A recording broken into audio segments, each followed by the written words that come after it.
Is going on YouTube? Super Ikuso here, and today I am bringing you a Yosenju's deck profile. Now I know I told you guys that I would bring you a Yosenju deck profile physically if I got all the cards for it, and unfortunately I am still missing 2-1 and 2 Sujik. As you guys saw, if you watched the Secret Forces box opening, I pulled a lot of the Yosenju cards in the deck. I pulled 2-3, and I think I pulled 2-2, and I already had one of each, so that gave me a playset, and I had 1-1. So I was really close to being able to complete it all. But unfortunately, I was not able to get 2 more Kama 1s or 2 Sujiks. So yeah, I'm bringing you guys a Dev Pro version of it because I didn't want you guys to have to wait a month for me to get everything for me to bring you another deck profile.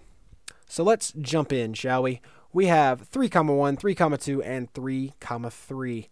They all have unique effects, but the only thing they share in common is when you normal summon, you can normal summon another Yosenju other than itself. So usually you would go normal summon Kama 1, normal summon 2, normal summon 3 creatures in one turn. Pretty bananas. Kama 1's effect is basically a built-in compulse. When he's normal summoned, you can bounce a face-up card your opponent controls back to their hand. Kama 2 can attack your opponent directly, but if he does, they only take half damage, which would be 900. And Kama 3 says that when a Yosenju deals damage, you can search another Yosenju from your deck other than Kama 3 and put it in your hand. And usually the search target is going to be Sujik. And all these guys come back to your hand at the end phase if they were normal summoned, which is awesome because it protects them from card effects, protects them from compulses, from torrentials, just from dark holes, especially from dark holes, and from any monster effects that would bounce something and clear the board. It's very good cards. Then we have 3 Sujik, as I said. Literally the counterpunch of the deck. Counterpunch is a battling boxer monster that you can discard when a battling boxer battles and have it gain 1,000 attack. This card's the same except with Yosenjus. You can discard it when Yosenju battles to give it 1,000 attack. But he has the added effect of when he's on the field, you can target a Yosenju and give it 1,000 attack until the end of the turn. Very, very good card. You usually want to search him off of Kama 3 if you already have the 1-2-3 combo, because then you have backup in case something crazy happens in battle. And you also have the booster because you can go 1, 2, 3 Sujik all on board at the same time. Excuse me, guys. I don't know what is wrong with me today. Then we have 1 Thunder King Ryo. Very good card. Stops your opponent from searching things, which is awesome. You don't search very often anyway, so it's not a humongous withdrawal from your deck. It's not a problem. It doesn't hinder you too very often. And then his second effect is when your opponent special summons something, you can sacrifice him to negate the special summon. So very clutch, and you can run him. He's also level 4, and so is every other monster in the deck. So it sets up your extra deck plays, which you don't go into too often because you're always bouncing things back, and that's what you want to be doing in the deck, is bouncing everything back. It's kind of their gimmick. So it's very, very fun. And then onto the spells, we have 3 tanky because they're all Beast Warriors minus Thunder King. So that's your Rhoda of the deck, and it also boosts them for 100. So that boost is actually can come in clutch, especially when you have 3 or 4 of them on board. That's an extra 400 points of damage, which could mean the difference between a game loss and a game win. Then we have 3 Pot. As I said, we don't special summon very often, so Pot of Duality fixes everything. If you don't have 1, 2, or 3 in your hand, hopefully Pot gets you 1, 2, or 3 in your hand, so then you can go off. Pot's very good in this deck. Double MST, not 3. I don't think triple MST it would be very good in this deck because there's just so much things you have to make room for. Double MST gets the job done. Back row is kind of dying in the format so far. When the format first started, it was Battle Trap, Battle Trap, Battle Trap, and now things are kind of pulling back a little bit. So double MST gets the job done. 2 Dark Hole because nothing's ever on your side of the board during your main phase usually.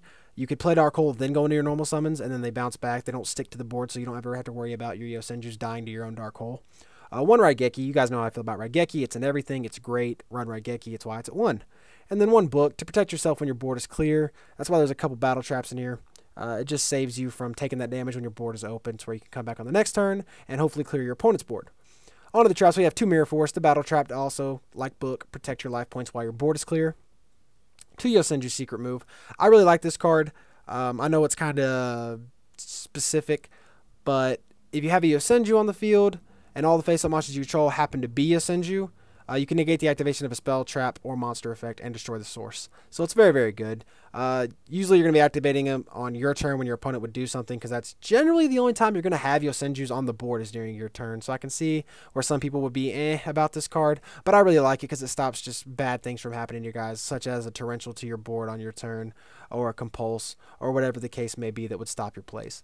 Double Fiendish Chain, kind of the same concept as Mirror Force and Book, stops the opponent from attacking into your open field.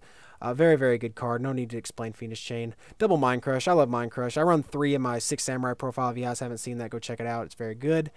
But Mind Crush is great. Everything searches right now in the format, so you can look at what they're searching, Mind Crush what they just searched, and if you have both Mind Crush on board, chain the Mind Crush to the first Mind Crush, see their hand, discard, see their hand, discard. Very, very good card. It should honestly be at 2 max, and it might even should be at 1. 3 is just ridiculous though, because that's why I run it in Samurai, because it's just a great card. And then for the one-off traps, we have 1 Vanities. Like I said, you don't special summon too often, so it's not that big a deal. Solemn because it's solemn, Bottomless because it's bottomless, Compulse because it's compulse, Torrential because same as Dark Hole. You don't ever have monsters on your side of the field during your opponent's turn, so Torrential doesn't hurt you at all. It just sets your opponent back a turn. It's amazing.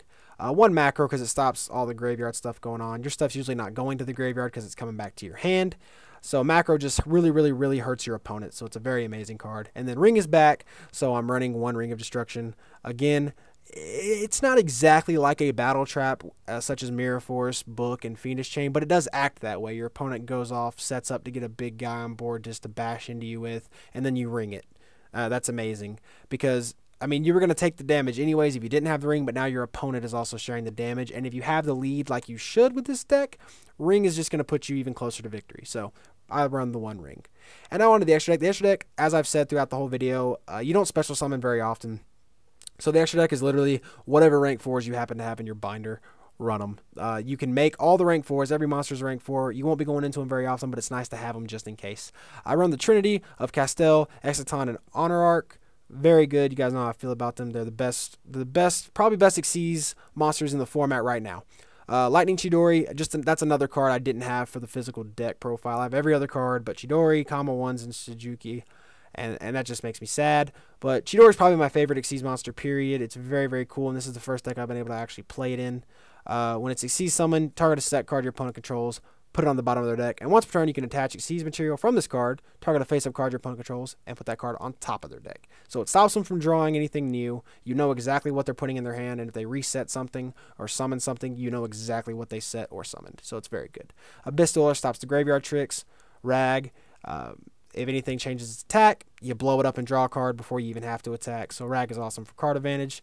I like Steel Storm Roach. A lot of people have told me Steel Storm's not that good. I agree 100%. That's why it's not in any of my other deck profiles. But it is a rank 4. I can make it. There's room for it. So why not throw it in? It stops your opponent from summoning level 5 or higher monsters. That's awesome. 1 Gagaga Samurai from the World Superstar set. You can attach an Xyz from him, target a Gagaga you control, which is going to be himself, and he can attack twice. So he's basically a mini Blade Armor because I can't make Blade Armor in the deck, so I put Gagaga Samurai in. But when something would attack a monster you control, you can change the target to him, turn him into defense mode. You don't take any damage. He would just be the one that dies. So that saves your other monsters. 1 Gagaga Cowboy for the extra win condition, just in case you need to get that last little bit of damage in. You can main phase 2, overlay Gagaga, pop them for game. Very good. Everything's a Beast Warrior, so Diamond Dire Wolf's not that bad. Popping stuff's good. It's awesome. Shark Drake, because I love Shark Drake. I got an affinity for him, man. I think he's really, really fun. 3 level 4s. Destroy something, detach 1. It special summons it back in attack mode with 1,000 less attack points, and then it gets to attack again. Doesn't even have to attack the same monster again. So that's awesome, because you can make him, summon other Yosenjus, attack the big guy with him, bring it back with 1,000 less attack, attack the other big guy with him, and let your Yosenju finish off the little guy that he just brought back. So he's a very fun card in my opinion. Diagusto Emerald, just because you can make him. He recycles your guys if they go to the graveyard, if something happens to him, if you're detaching off your Xyz, puts them back in the deck for search. He's fun. 1 Rhapsody, because he boosts your other Xyz guys if you happen to make him. He's a rank 4, why not? Papal Operative, same concept. He's a rank 4, why not? He targets defense position monsters, changes them to attack mode, and they lose 600, making your Yosenjus just a little stronger. And then Black Ship to pop things your Yosenjus can't take care of. So yeah, guys, I hope you enjoyed the Yosenju deck profile. This is a little shorter video than I usually do because there wasn't that much to cover. Because like I said, you don't special summon very often. The deck's very straightforward. You summon as many Yosenjus as you can, deal as much damage as you can, and then safely put them back in your hand.